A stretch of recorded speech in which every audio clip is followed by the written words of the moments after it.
After 7 years living with his kidnapper, or as Stephen knew him, his father, Kenneth Parnell would successfully kidnap a second boy, 5-year-old Timothy White. Hoping to protect Timothy from his own fate, Stephen would undertake the responsibility for getting Timothy home, even if it meant destroying his own life. Hailed as a hero, Stephen Stayner would spend the rest of his life under a microscope, and his story would highlight the cracks in society that keep victims of kidnapping and/or abuse from coming forward. Join us for this episode of The Life and Kidnapping of Stephen Stayner, the Hero.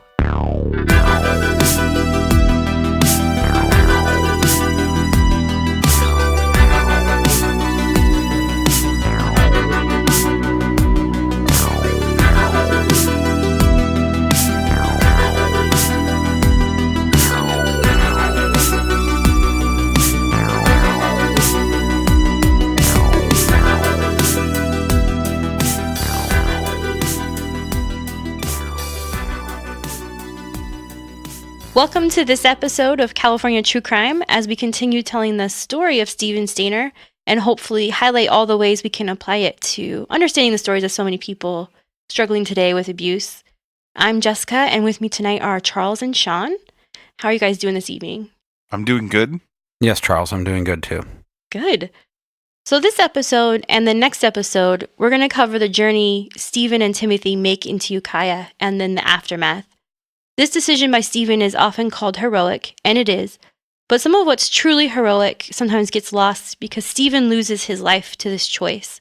And I realize if you're listening to this podcast, that might seem strange for me to say, because he's already lost his life once when he was kidnapped, and he's living with his abuser, so how could his life get harder? But he spent 7 years growing into the person he is now. He has a life, he has friends, I believe he has a girlfriend at this time. He has school and pets, hobbies. So it's by no means a perfect life, and we're not trying to make excuses for that, but it is his life. And after he makes that decision to bring Timothy in, much of what will happen next will be completely out of his control. But the good news is his story can serve as a warning and a lesson for how we treat other victims. For a list of where we got the information included in tonight's episode, you can check out our works cited list for all the episodes, actually, and included in this series on our site at californiatruecrime.com. Once Stephen comes forward, his story is pretty much just everywhere. It's every network and newspaper is covering it, so you can get a lot of the information anywhere, but a lot of what we are going to talk about tonight and next episode came from the Merced Sun-Star and the Ukiah Daily Journal. Last episode, just to bring you up to date, we covered the kidnapping of Timothy White and its similarities to Stephen Stayner. We start tonight at the beginning of the journey Stephen makes to get Timothy home. We'll just quickly go over what all the families have been doing because their whole lives, the White family, the Stayner family, they're all sort of about to collide. Timothy's been missing for 16 days, and without any information or clues, the story in the news has kind of died down. It did this, if you remember, with the Stayner family. The police are still following up on tips, but there's less active looking for him. And even though the searches are dying down, like Kay and Delbert Stayner, the White family they're not giving up on their son. They're still, like police, hoping he comes home and looking for anything that might find him. And the police, if you remember in Ukiah, they pretty quickly determined that the most likely thing that happened to Timothy was a kidnapping. According to the papers, they think it's either a kidnapping, unfortunately, for murder or for ransom. Those seem to be the two things that are on their mind.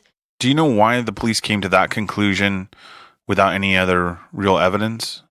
The paper doesn't say specifically why they came to that conclusion, but I think because Timothy was walking home from school and they can verify that his parents were both at their jobs, and just about a half block from where he was supposed to be going to his babysitter's home, he had been walking with another little girl, and so she sees him when she goes into her house. So the fact that he doesn't make it that half block, there's not much else that could have happened to him, they don't think. I think it's interesting with both these cases, even though it's done both by Parnell, they do get the scenario right that it's a kidnapping with the evidence they had and very specific details like we talked about in past episodes. But even though stranger kidnapping is not, it's rare, but it could be maybe different family members or something like that. Yeah, I think it probably comes from knowing your area. And in this case, they are able to track down where everybody is pretty quickly. So the people most likely to have kidnapped, I mean, like you said, there could have been another family member or even a stranger. And they mention ransom several times in the paper, so the reason isn't exactly right why he gets kidnapped. But, I mean, they do cover their bases. They search all around Ukiah like they do in Merced. But I have to agree with you, because in the Merced case, the police, when they finally kind of think it's probably a kidnapping, even though they're never really totally sure they can say that for sure, they say the whole thing about the Highway 140 and the direction they think the person would have gone in. And that's right on the money. I wonder if at this time, if classifying, and not myself being a member of law enforcement, I don't know, and I'm just speculating. If I say as a police officer it's a kidnapping versus just a missing person, I wonder if these smaller cities and police departments, are there different things that they would do for that? I mean, if I say it's a kidnapping, is that going to immediately mobilize more people? I mean, it might. I don't know. You're saying the community might get more involved? Right. Like if I say that Timothy White is missing versus Timothy White is kidnapped, if just me saying that as a police officer, is that going to mobilize more of my community to get out and search and help in that effort? When we've talked about Merced and how that entire community mobilized and really did everything right, in order to try to help find this boy, if just saying it's a kidnapping would be a deciding factor. Well, I think in both these cases, I mean, in this case, they come a little quicker to checking off all the boxes of the things it could be and then finding out it's probably not that. So it's most likely then a kidnapping. And that's not necessarily true in the Merced case. But in both cases, the community rallies around the families and come forward. And I think we've seen that in cases before where they know kids have just perhaps walked into the forest behind someone's house, and people mobilize pretty quickly to find them and to help look for them. So I don't know. It might matter now if you want to get certain agencies involved. But when it comes to these communities, people are part of them, they know them, and they seem willing to help either way. And in Merced, the Stayners are still also holding out hope that their son will come home. Kay Stayner will tell the press after Stephen is found that, quote, "We expected him to come back. We thought that as soon as he was old enough to get out, that he would." And several family and friends report that this is something she would say throughout the years. Through the 7 years, the Stayner family refused to believe that Stephen wasn't coming back, saying that unless someone found his body, they wouldn't believe it, and their belief is about to be proven true. As we discussed at the end of last episode, Stephen Stayner had decided to get Timothy White home. When asked why he brought him home, Stephen will say, quote, "I brought Timmy because I didn't like what was happening. It happened to me, and I didn't want to see it happen to anyone else." And this quote appears basically in every paper I could find. It's probably one of the most famous things that he says. The two had attempted to go to Ukiah several times during the period that Timothy is missing, but had difficulties because of weather. If you remember in the last episode when Timothy is kidnapped, there are huge rainstorms and parts of Mendocino County where they live are flooded. So it's just a really difficult time to be attempting an escape, especially because they're kids and they're going to be going, at least in part, on foot. The other thing that makes this difficult is they're about 70 miles from Ukiah. They're in the middle of nowhere. It's horrible weather. And Timothy is also a child. And the only time they can go is when Parnell is at work and he works the all-night shift. And I don't know if you guys remember being little. I mean, Timothy wants to go home, but he's just a little guy. Right. So the prospect of going out in the middle of the night with storm raging would be incredibly frightening for the kid. Yeah, it's dark, it's cold, he's tired. That's hard to overcome. On March 1st, 1980, after a week and a half at the Mendocino Ranch, Stephen set out with Timothy after Parnell left for work. Parnell's shift started at 7 p.m. Sometime after he left, Stephen and Timothy set out from the Manchester cabin and began walking up the road in search of someone driving by from which they could catch a ride into Ukiah. That evening, the sun set in Mendocino County, according to sunrisesunset.org, at 6:07 p.m. And the first was a rainy and windy day with a high temperature of about 56 degrees and a low of 48 degrees. So as soon as they start on their journey into Ukiah, it's only going to get colder. And it's been a long month of rain and bad weather. So the plan Stephen has isn't that they will walk the entire way. He's hoping to find someone they can hitchhike with. Stephen had hitchhiked a lot, back and forth to school, to see friends. So on their walk-in, Stephen is hoping to find a ride to Ukiah. The road the cabin in Manchester on is very secluded, and if you remember, it's 25 plus miles long, and I don't have an exact location of where the cabin is on this road. The papers have varying information on how many miles away it is from Ukiah. The most common thing I see is that it's about 70 miles. It would have been a lengthy trip without a vehicle, and about an hour to an hour and a half with one, and it's bad weather, so perhaps longer. Luckily, a man described by Stephen as of Mexican descent and with a truck pulled over. The man spoke very little English, but the two were able to communicate, and they got into his car and proceeded to Ukiah. The man didn't ask the kids any questions and listened to a Spanish radio station on the ride. He dropped the pair off near the edge of Ukiah. Despite what happens after Stephen and Timothy make their presence known, when Stephen takes Timothy home, he doesn't really seem to have a plan of what will happen after that, specifically what will happen to him. He does not plan on letting anyone know he's alive or going to a police station or anything like that, and afterwards when asked this question, he'll often give varying answers. And this has to do, I think, with the psychology of the situation he's in and what he's going through. So this man that helped them and took them into town, is there anything else that you could find on this man? No. So he picks them up, drops them off, and it's only Stephen's story. Like you can't find that the police went looking for him or anything, like just to get a better story. I didn't see anything in the paper. I assume it's plausible the police did look for him, but I don't see a name or anything like that. It's sad because he really helped, yeah. In this situation, and now he's just a ghost and that no one knows who he is. Well, because without that ride, I don't even know if someone else would have come along. Right. And they probably would have gotten down the road, which they had a couple other times, and just turned around. Yeah, I wish I knew more about this guy.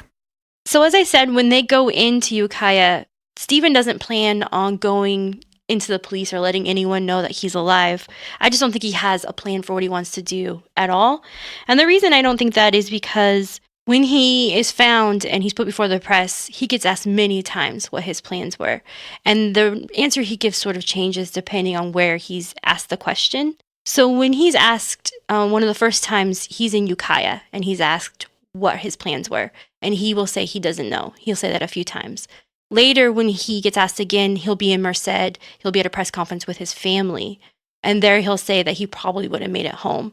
So to me, it kind of sounds like perhaps he's still dealing with his feelings. He doesn't have a plan, but he also feels the pressure of answering questions depending on who's standing there with him, not making anyone feel bad. He's 14, and he's getting these questions like he's an adult, where he's supposed to have a plan. He's supposed to know all these answers. His plan, it seemed like, was get out and get Timmy somewhere else. So, yeah. But when you have all these adults talking to you, you don't know how to answer them, and it's all these authority figures and all these different people, cameras everywhere. You probably just don't know what to say. Well, and you think now how much times have changed. I can't think of a child going through that now on the news. I mean, with what we know now of what PTSD does to people and how traumatic events alter and affect how you act, then, like you said, throwing a 14-year-old in front of news cameras and trying to ask him, like, what are your plans? He wasn't thinking that at all. Yeah, he's just trying to get Timothy safe. I'm not sure he's really thinking about himself at all, other than he says a couple of times that he didn't want to go into the police station. He was wary of the police. So, I mean, there were a lot of choices. I think he could have told everybody that he was alive. He could have run away and we've never heard from him again. And I know he also at one point said he thought about just going back out to the cabin after he brings Timothy in. So all of these things can be true. He just doesn't know. He just has one goal. Which again makes that story so amazing that all of those things took a back seat to making sure that Timothy got back home. And not all the pressure on Stephen is psychological or just the things he's going through. It's also important to know what's happening in the late 70s and 80s around the country, but also specifically in California. If you remember in episode 1, when we were talking about Parnell, we went over the sexual psychopath laws and the history of sex crimes. And we did this to kind of explain the world Parnell lived in and the kind of laws he was subject to, but also because a lot of the ideas of that time find their way into the 80s and affect Stephen. And one of the biggest groups those laws specifically affected when we talked about them were people who were part of the LGBTQIA plus community or part of the gay community. And that's still in the 1980s something that's going on. So by the time the 80s rolls around, the world had changed for people in that community. National opinions about homosexuality in particular had begun to change. And this didn't just happen overnight. It happened because people put their lives on the line to make these changes. People like Harvey Milk in California, became leaders and politicians. And in 1979, the first National March on Washington for gay rights was held. And the main theme of that was come out wherever you are. The premise of this campaign was the feeling that the more people came out and let people know they were gay, their families and friends would see a person. Prior to this, during Parnell's time, being gay was illegal. So if you were to come out, you would be put in jail. So people are hiding who they are. And there are other changes too. In 1973, for instance, the American Psychiatric Association voted to remove homosexuality from the DSM. It was a split vote, so not everyone agreed, and they replaced it with sexual orientation disturbance. And in 1987, this would actually be completely removed. And the reason this is important is because when we talked about the laws that affected Parnell, we were talking about a time where they were using laws that should have helped the police deal with people who are hurting kids. And instead, they're focusing that on people who are gay. And that connection between hurting kids and people being gay continues. So no one's super focused on how do we help kids who are people who are just hurting kids, because we're under this idea that doesn't really exist, that those people are gay, when in fact, Parnell is actually a pedophile. It's an entirely different thing. But with all the progress comes backlash and people working against this. While men and women who are gay are working to separate themselves from the stereotypes of the past, such as being perverts or hurting kids, others are working to use those stereotypes to pass laws against them. One of the largest started in 1977 in Florida and was headed by Anita Bryant. Bryant was a famous singer, and she used her clout to build a campaign called, quote, Save Our Children, whose main goal was to overturn or create laws prohibiting protections for people who were gay from discrimination, under the guise of stopping the recruitment of children into the homosexual lifestyle and child molestation. She would bring this fight directly to California in 1978, when Proposition 6 was added to the ballot. Most people probably know this as the Briggs Initiative, and it would have made it illegal for gays and lesbians to work in public schools and would also have banned people who supported them. Fortunately, there was a lot of resistance to this law, and campaigns mounted successfully against it. But imagine being a child in the midst of all of this happening in California. People on TV are comparing men like Parnell to people who are gay, and comparing sexual abuse to sex acts. And in 1980, when Stephen would finally come forward, the term gay would still highly be associated with the word pervert. And that word would be used not just at people who committed these crimes, but at people who suffered those abuses. Also, there's a great clip of Anita Bryant getting a pie thrown in her face that we will put up on our link of California True Crime so you can see it. And it's a fair question, I think, to ask why we keep talking about this history, because it might seem separate. We're talking about the history of people who are gay in California, and then also we're specifically talking about the laws and stuff regarding people who are abused and sex abuse. In episode 3, we talk specifically about the feelings of boys and men in particular when it comes to being sexual assault and abuse victims. The idea that you have biological functions that might happen that make you feel like you participated when you didn't. And the world outside during the 1980s and 70s is still mainly blaming victims. An understanding about sex abuse is sort of just beginning to happen, but most people don't really understand it. And for people to use the word pervert or gay to classify, for instance, Stephen, I think what they're really saying is that you were a willing participant, that you liked it. And even if you're an adult who suffered rape or abuse, this would be really hurtful and might keep you from coming forward. It's disgusting, but the words we use, the way children are used in this campaign by Anita Bryant, they don't help anyone. They don't accurately portray what it means to be part of the LGBTQIA+ community, and specifically gay, and it also doesn't help people or kids who have had horrible crimes committed against them. In many cases, it makes it worse. And we'll get into the specifics of the bullying Stephen suffers in a bit, but it's important to know that when this is happening in the world, it can make people who are actually experiencing abuse less likely to come forward. And I think this is something that unfortunately still continues in 2019. People are still afraid of being called names or being told that they deserve the abuse that they suffered. And that means that we should call that out today when we see it, in the hopes that we can change the world even more so people feel more comfortable coming forward and talking about the things that have happened to them. And for Stephen, the main point is that crimes don't happen in a vacuum, and the fear abuse victims have about coming forward don't either. And for me, this makes Stephen helping Timothy and the possibility that he might have to come forward all the more impressive and heroic. So despite not really seeming to have a plan, the one thing Stephen knows for sure is he has to help Timothy, and everything else he's figuring out as it comes.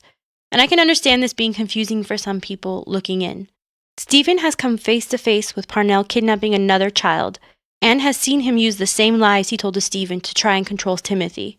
So Stephen is someone conflicted. At the same time he seems to know he was kidnapped, he also believes his parents willingly give him up. And learning which one it is means the possibility for being wrong and feeling the pain of being abandoned all over again. And in some ways it would be easier to not have to deal with it at all.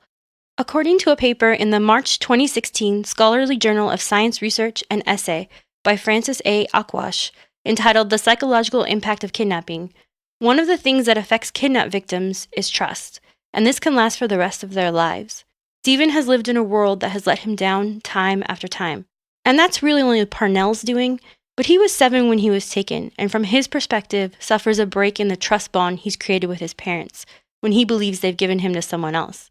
During the last 7 years, important years for a growing child, he has trust broken by the person he believes is his father and is responsible for taking care of him. So on top of avoiding the police, so not as to have to reveal who he is, and have to confront his life and the kidnapping, he's also not trusting of anyone, including the police. As such, when Stephen and Timothy get dropped off outside Ukiah, instead of taking him directly to the police station, he decides to go to the place that Timothy was headed when he was kidnapped, his babysitter's house. And he knows where this is because this is information Timothy gives him. They aren't dropped off directly on the normal route Timothy takes, so it takes a little time for them to find the babysitter's house, but around 9 p.m. or so, they finally find it, and they knock on the door, and they find she isn't home. Stephen then asks Timothy to lead them to his house, but Timothy's family doesn't live in Ukiah. They live 15 minutes outside the city, and so when Timothy leads Stephen, it appears as if they're lost.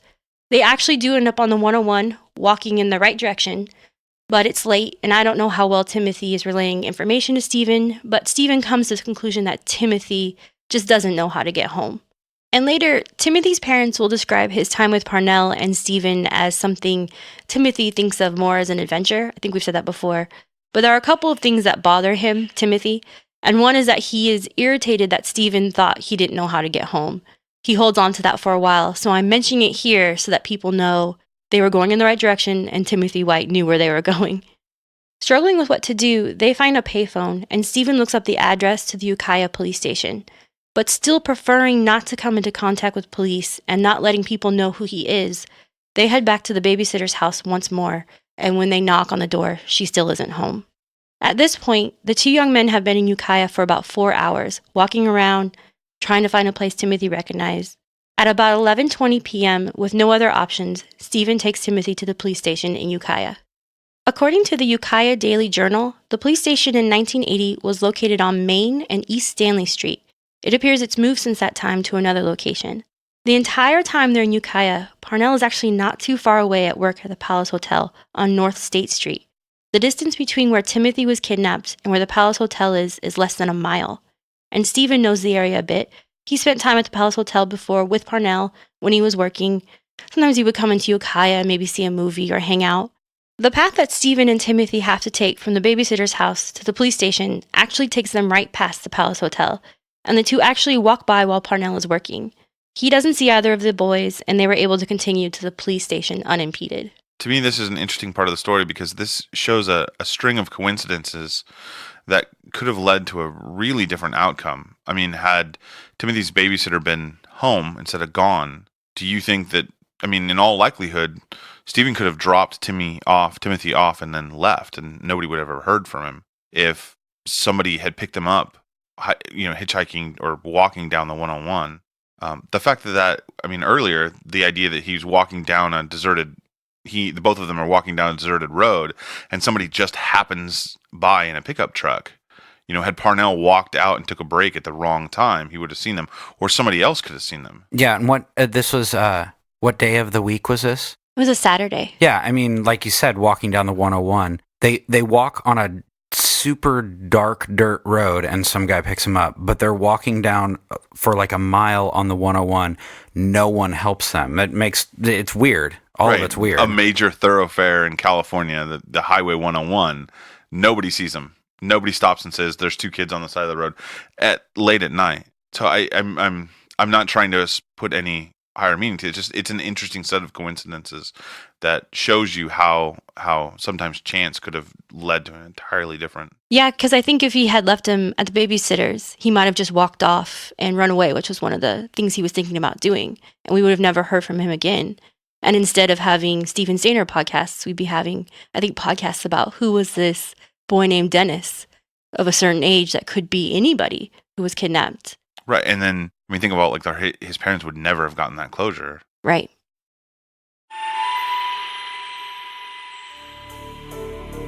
What's going on, true crime fans? I'm your host, Heath. And I'm your other host, Daphne. And we're from Going West, a true crime podcast where we discuss various murders, disappearances, and unsolved crimes. We release new episodes every Monday, and each week we have a different case to dive into.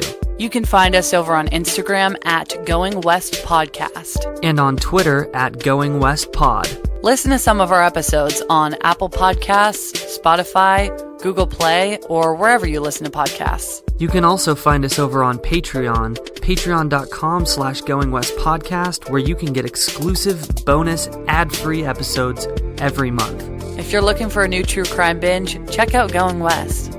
For everybody out there in the world, keep it real and stay weird. Cheerio.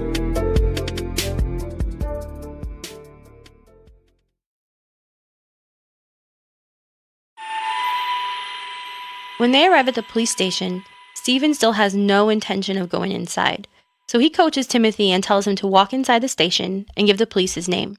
Timothy is very scared. He's been kidnapped, and even for a child who's never been in trouble, the police can be intimidating, so he's reluctant to go in by himself. And as I said, it's often in papers that Timothy hasn't experienced a lot of ill effect from the kidnapping, but he's been through a lot, and he trusts Stephen. He doesn't know for sure what's going to happen next, and that's really scary. Also, like Stephen, his kidnapping might have affected his ability to trust people. Stephen takes Timothy to the front door and shows him where to go, and then leaves the area and retreats down the street. He doesn't want to go inside, but he wants to make sure Timothy makes it inside and is safe. Inside the station, a police officer named Bob Warner was getting ready to start his midnight shift when he saw the face of a little boy through the window. He watched as the boy went towards the door and then started to open it, but instead ran off. Timothy had gotten frightened, and he ran down the block towards Stephen, who was waiting. Noting the late hour and not sure what was going on with the little boy, Warner radioed Officer Russell Van Voorhees, who was in a squad car 3 blocks from the station. Warner told him there was a little boy on the street and asked if he could check into it. Officer Van Voorhees drove towards the station and on his way saw 2 boys down the block standing in front of the Salvation Army on Main Street and looking through a glass window at the items inside. He pulled his car over and asked the boys what they were doing, to which Stephen replied, according to the Ukiah Daily Journal, quote, "They were looking for this kid's house." The officer then asked Timothy what his name was, and he replied, "I'm Timmy White." And this will come up several times, but Parnell changed Timothy's appearance. I mean, he really just changes his clothes and dyes his hair. I think he might cut his hair a little, but people just don't recognize Timothy White. He looks so different just with those small changes. Do you think that is because of the situation, the circumstances of Timothy White's reappearance? That people weren't expecting him just to walk in off the street, that they had a hard time coming to terms with that? I think that's possible. I also think he's just really, because he has such, many times, I haven't seen a color photo of when he was little, but many times the paper will talk about his shockingly blonde hair.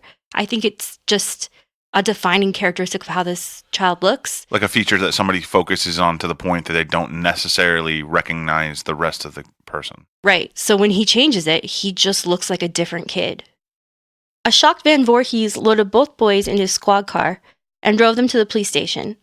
Once inside the station, and there are varying accounts of how this happened, but they start talking to Stephen. He's with a kidnapped child, so they are interested in who he is. At one point, he tells them his real name and that he thinks people in Merced were looking for him and that he'd been missing for 7 years. And I just want to put this here. I looked through a lot of stuff, and these 2 officers, throughout the next couple of days, tell their story to the press a couple of times. And they use quotes. I don't know if they're meaning to say this is exactly what Stephen said, but I didn't see him say anything that resembles the famous quote that he says in the book or the movie. Which is, "I know my first name is Stephen." Right. That's the famous line people are used to hearing and saying. And that's used in the movie, the book, and then the subsequent TV miniseries. Yeah, we haven't talked about the movie or the book yet. We didn't use any of that for this for these series of episodes. We'll talk about that at the end when we sort of talk about a lot of the pulp culture and stuff that sprung up. But those are used in those things. And it's common for you to hear people say it and use it, that line. But he never actually said that. And I don't know if he actually said it. I can't find it in anything. As I said, these two police officers talk to the press and they go over what he said to them. There's never any specific quote where he says that he knows his name is Stephen. And he seems from the beginning that he knows who he is. He knows where he's from. He tells Officer Van Voorhees at one point, quote, "Yeah, I've been missing for 7 years." So even though he's still not quite sure about his past or what's going on with Parnell, he seems to remember a lot. He remembers the kidnapping. A lot of the details he specifically remembers, and it helps police really quickly find all of their investigation in this case, kind of get everything together. I mean, it could just easily be for TV. What was it, Hallmark or Lifetime? I remember watching the People versus OJ series that just recently came out, and as I'm watching it, there's like a scene where it's either the prosecutor or the defense lawyer who like starts getting angry while in court for the grand jury and then has a heart attack during it in court. And I looked it up and that was all fabricated. It's supposed to be like a, really factual series, and he did have a heart attack, but it wasn't during court. So, I mean, all these things I'm saying, I think I know my first name is whatever, and it's just like, it sounds good for a movie or something. Yeah, we'll talk more in detail about the process. The Stayners get offered a lot of money to have a bunch of different projects over the years and the process to getting this specific project. But I do think there's, even Stephen himself will talk about how he wasn't completely happy with the portrayal of things in the movie. So I do think it was kind of a based on type situation. While in police custody, Stephen's world really begins to fall apart. He's tried everything to avoid this conclusion in getting Timothy home. One of the other things, and there are really many, kidnapped victims can feel when they're found or kidnapped, according to the same paper we were talking about earlier, is denial. Confronting the truth of his situation means dealing with all of the terrible things that have happened, all the things he's missed, just sort of everything. And this is huge. And it's really impossible for me to understand as someone who's never been through anything like this, much less to convey accurately. He could have pretended the rest of his life. Denial can be a survival technique, but this gets lost sometimes. Stephen decides to save a child from kidnapping and sex abuse and to take him home, and truthfully, just that act alone is heroic. But this is so much bigger than that. This is a 14-year-old who made the difficult decision to face his own life, to look at it and deal with it, and that's really incredible. It's incredible because he does it to make sure Timothy goes home. And frankly, knowing Parnell's history, he probably saved countless other children in the process. As you can imagine, this whole story is a lot to take for police. They begin questioning Stephen Stayner, and he's reluctant to tell them where he was living and even about Parnell. And I think here's a good place to see how torn Stephen really is. I mean, he's brought Timothy here, but now he has to tell police really who Kenneth Parnell is and about his own life. And I just think he hasn't even really processed what he's been through, and now he has to kind of go through it all, and it's just a lot for him. And this is a quote. This quote actually comes from an article in 1989, but it sort of sums up what he was feeling at the time. Quote, "I feel a little guilty being the one to turn him in after all he'd given me all those Christmases." So, I mean, for him, Parnell he's both a kidnapped child, and Parnell is also a father figure to him. And these are things that are hard. The police need to know all the information, but it's hard for him to process in the moment and I guess deal with, I would think. And I think it's also hard for, if we go back to the bank or the woman that was kept captive, like for Stockholm Syndrome, we realize Stockholm Syndrome is not really a thing, but you're with someone for 7 years. They become, how we've talked about before, you become reliant on them doing everything for you because you're still a child, and then you can somehow get feelings and feel bad for things like this. And I think people on the outside, it's hard to get that in their head because they've never been through this. And if we recall too, that the Stayners have said that Stephen was a boy who liked to please. I mean, he did what he was told. He respected authority. He was an emotionally sensitive kid, I guess we could say. Right. He did what adults would tell him. Right. And so now, like you said, Sean, after 7 years of being with somebody and being told these lies and abused the way he did, he's still looking at this is the person that took care of me. Yeah, Parnell is someone who's hurt him, and he knows, I think on some level, he's also been kidnapped, but Parnell has also become a family member. And so I think he's torn on what to do.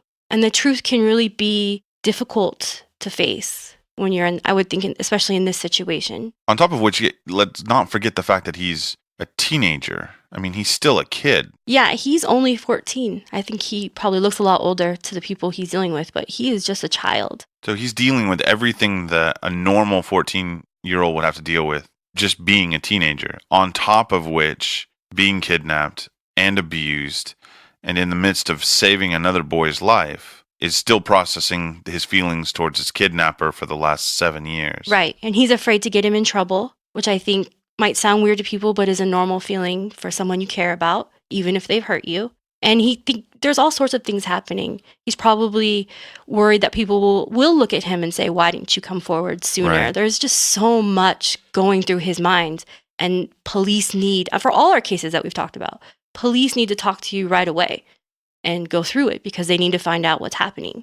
But that's just not enough time to deal with that for him in probably a healthy way. Well, yeah, and would you also say that this would be, and I know this maybe is a terrible analogy, but is this similar to what people see in abusive spousal relationships, where you're seeing somebody that has a spouse who is terribly abusive, and then they constantly go back to the person and not I that's a hard one to understand. Like, why wouldn't you just leave that person? But there's a connection there for some reason. Yeah, I think, you care about the person.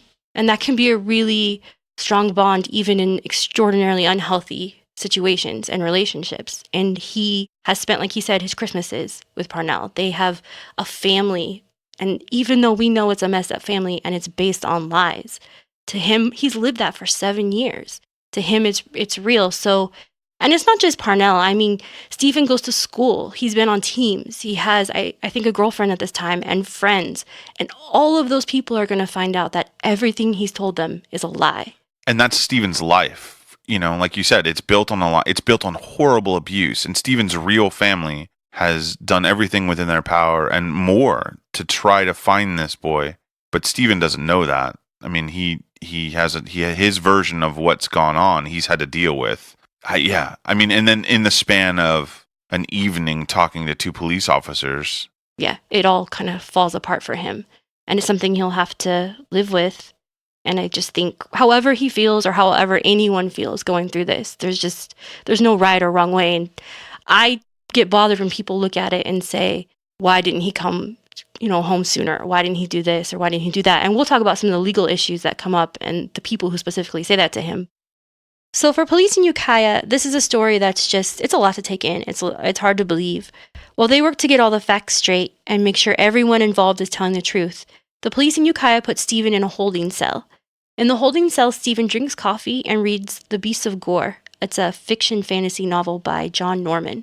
Yeah, I actually have not read Beasts of Gore, but I have seen the movie that the first book in the series will be based on, called The Gore. It's a kind of pulpy 1970s, 60s, 70s fantasy series. So, a 14-year-old, I wasn't reading books too much, but I was watching like Beastmaster and stuff like that. So it's the same kind of stuff. Okay. And it does sound like a lot of the stuff I read, people describe Stephen just reading all the time, walking, when they'd see him hiking or something. He always had a book with him. Mm-hmm. So I believe he brought this with him when he took Timothy in. As well as telling the police who he is, Stephen also tells them reluctantly where the cabin is and that they lived outside Manchester, and the name of Kenneth Parnell. He does not tell the police about the sexual abuse he endured. About 45 minutes later, at 12:25 a.m. on March 2nd, 1980, the police arrested Kenneth Parnell at the Palace Hotel. Parnell stays quiet, doesn't react, refuses to talk with police, and asks for a lawyer. They also called the Merced police and the White family to let them know that they had found their son. As it was very late at night, the White family answered the phone in the early morning hours, and the Ukiah police tell them they found a boy they believe to be their child, Timothy White. And it sounds as if the White family had a few false sightings or findings during the 16 days that Timothy was missing. They are understandably emotional, but not yet willing to believe that it could be true. It seems they had a couple of times where this happened. Maybe they got called in, and then it turned out not to be their son, or I'm not really sure. I know we talked about this with the Stayner family over the years, but it's only been 16 days, but they're already not willing to be sure because it's happened so many times to them. They wake their daughter up, wrap her in an Afghan blanket, and make the drive to the police station. Once there, they're brought into a room with Timothy, and his mother, Angie, sees the boy and does not recognize him. So just like the officers, she doesn't recognize him. He doesn't look the same. And he also, on top of having things changed, he says he hasn't bathed for about 2 weeks, so he's also really dirty. Angie White grows very upset that her son isn't there and runs from the room.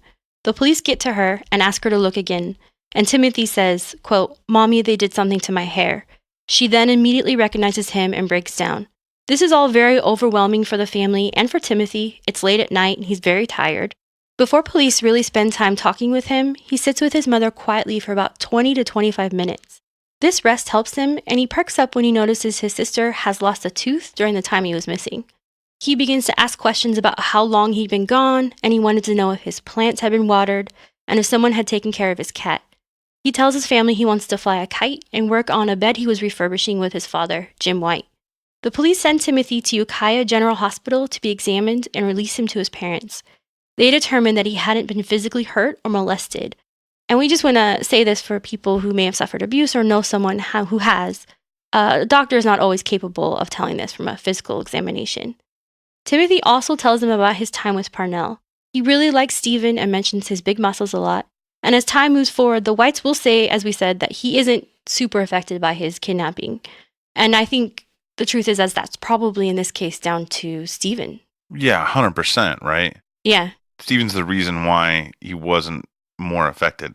Had he stayed there, I don't think there's any doubt in any of our minds what would have happened to him. Well, right, he saves him, but he spends those 16 days basically with him, keeping him busy and sort of entertaining him. He tells police that while he was with Parnell, he called Parnell by his first name, Ken. He also describes him as, quote, pretty nice. Again, I think that's down to Stephen. He never got to see the other side of Parnell. But I do want to say it's probably important just to mention Jim White, his dad, does give a quote, they do a lot of interviews, but gives a quote to the paper that says that Timothy is physically fine, which I think it's important to remember that even though he's not abused or hurt, he still has probably a lot to deal with, that it hasn't come up right away. In the meantime, Stephen's at the police station and trying to answer police questions. He's also rightly afraid that he's going to come into contact with Parnell while at the station. He knows he's been arrested. At 3 a.m., police also go to the home of the Stayner family in Merced to tell them that their son has been found. And this, I just can't imagine, this is a family who has lost their child and a lot has gone on, and they get a knock on the door at 3 a.m. And for me, when I get a call or anything at that late, my stomach just immediately drops. It's not usually good news. There's no way to explain that situation right then. You think it's going to be bad.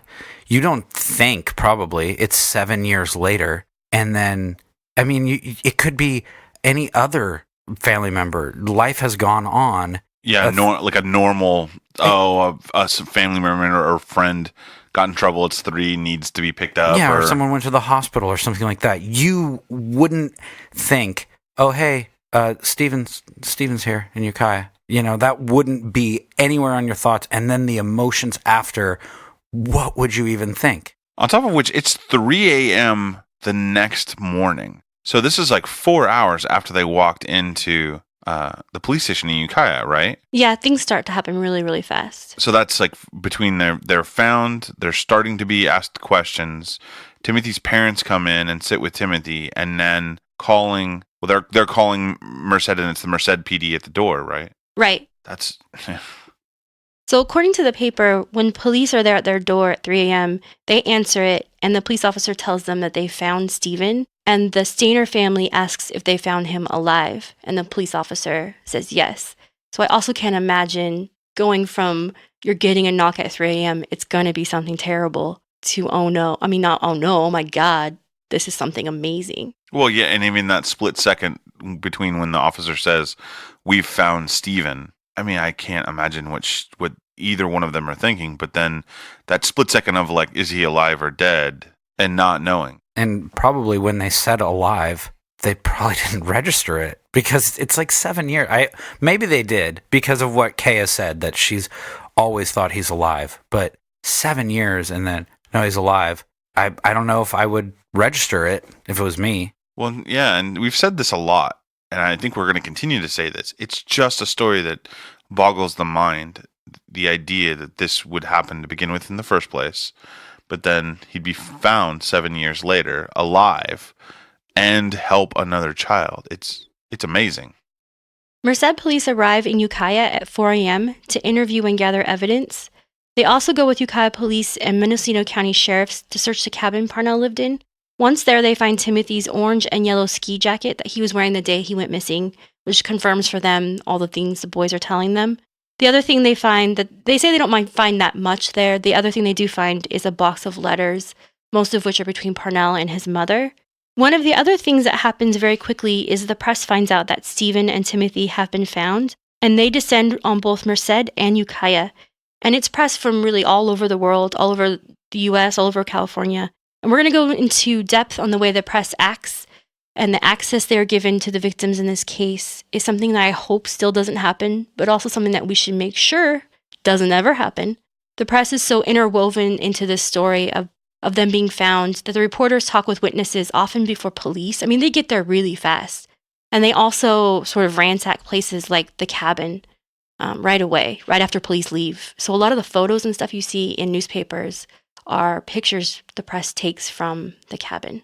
And in fact, March 2nd, the next day, will be a very long day for Stephen, and one that will confirm much of his fears about coming forward. And we're going to go through that day in a lot of detail. It'll basically be our whole next episode, because even now, so much of what happens to him and how much access the press is given to him just sort of boggles the mind. If there's one thing I learned doing this episode, it's that one of the biggest obstacles to people coming forward, telling someone they've been abused, or in this case, kidnapped and abused, is society's reaction. And in many ways, and through the years, Stephen will allude to this and say things that make quite clear that one of the most difficult things he had to live with was the way he was treated by society. And this starts that first day with journalists and others. And that's one of the things I think we can actually change. So we will go through that just sort of to see it up close, and I can make my appeal to you. So we're going to stop here for this episode. Any last thoughts? No, we've talked a lot about this case, not only on air, but you have spent a long time researching, and we've spent a lot of time discussing this. And I think for myself, the next episode specifically, but then the next, what's happening after, I think is just as sensational as not his rescue, but his saving of Timothy White and what Stevens went through before. Yeah, I really think, you've done all the research on this, Jessica, and I didn't know much about this, but this episode this one was crazy. Just everything that went on and all of it. This was a very intense episode.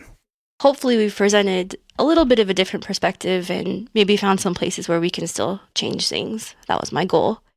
Our cold case for this episode comes from Mendocino County Sheriff's website and information in the Ukiah Daily Journal and the Santa Rosa Press-Democrat. You can also find information on this case from a post on thephilosophyofcrime.com written by Naptime Nancy, who you can find on Twitter at NaptimeNancyDrew, and has her own podcast about a different case, so be sure to check it out. On Tuesday, June 15th, 1974, 21-year-old Barry Kirk Pender's body was found beneath a picnic table near a campsite in McCarricker State Park, approximately 3.4 miles outside of Fort Bragg, California. Pender was from Maitland, Florida, and Mendocino County sheriffs believe that he was staying in the San Diego area. On Monday, June 14th, 1974, Pender entered the state park as a backpacker and registered using his last name. He did not give an address where he was living at the time. His body was found at 9 a.m. on Tuesday morning by another guest of the park. He is believed to have been murdered sometime Monday night or early Tuesday morning. His body was found sprawled underneath a picnic table, his clothes still on. Around him in the area were empty beer cans and other litter.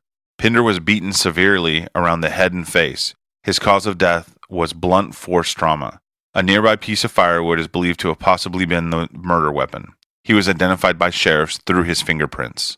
According to the Mendocino County Sheriff's website, campers in the area reported 3 to 4 men in Pender's campsite on Monday night. There was also a motorcycle. When Pender was found, these men and the motorcycle were no longer in the area. Early in the investigation, possible leads led sheriff to San Francisco for more information on the murder. At the time of the murder, Barry Kirk Pender was 21 years old, 6 feet 1 inch tall, and weighed 180 pounds, with blonde hair.